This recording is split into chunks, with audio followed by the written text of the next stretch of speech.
नमस्कार, हूँ राजूभाई बोरखतरिया, प्रदेश संगठन मंत्री आम आदमी पार्टी।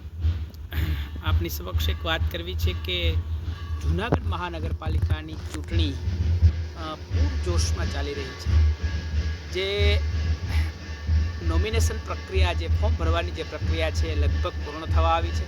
आज फॉर्म चकासणी माटेनो दिवस हतो, त्यारे गतरोज अमारा आम आदमी पार्टीना वोर्ड नंबर 2 ना उम्मीदवार भाई श्री योगेशभाई वसराना घरे जई भाजपना उम्मीदवार લીરીબેન કિરીટભાઈ ભીંબાના પતિ કિરીટભાઈ ભીંબા એ તેમના ઘરે જઈ અને એમના ઘરના કિરીટભાઈ યોગેશભાઈ હાજર ન હતા ત્યારે તેમના પરિવારજનોને પૂછવામાં આવ્યું કે યોગેશ ચૂંટણી લડે છે તો કેમ મારી સામે ચૂંટણી લડે છે? આટલા કામો મેં કર્યા છે છતાં એમ તો પણ મારી સામે ચૂંટણી લડવાનું કારણ શું? તમે હારી જવાનો છો, તમે ચૂંટણી જીતવાના નથી।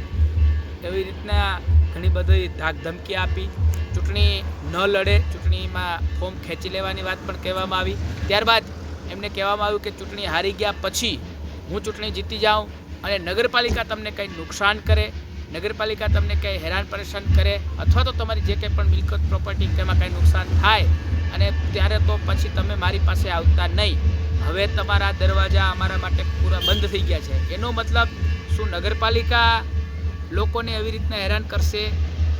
કરવે એવું થવું જોઈએ નહીં।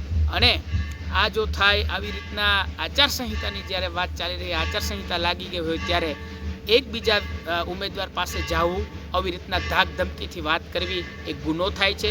ત્યારે યોગેશભાઈ વસરાએ પોતાની તાલુકા પોલીસ સ્ટેશન, જે પોલીસ સ્ટેશન આવે છે એમાં ફરિયાદ પણ નોંધાવી છે, અરજી આપી છે।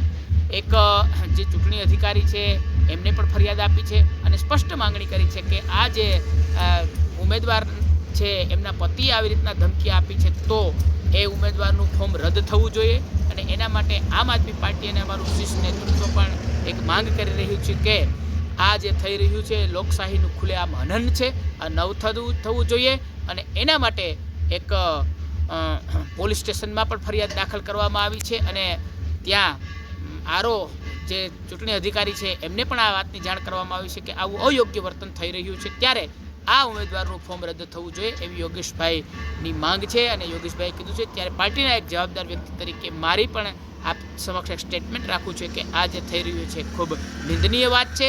ચૂંટણી અને લોકશાહીના પર્વની અંદર આપણી તંદુરસ્ત હરીફાઈ હોવી જોઈએ। કોઈ પણ જ્યારે ઉમેદવાર આપની સામે લડતો હોય ત્યારે એમને લડવા માટેનો સંપૂર્ણ અધિકાર છે। રાજુભાઈ બોરખતરિયા, પ્રદેશ સંગઠન મંત્રી, આમ આદમી પાર્ટી।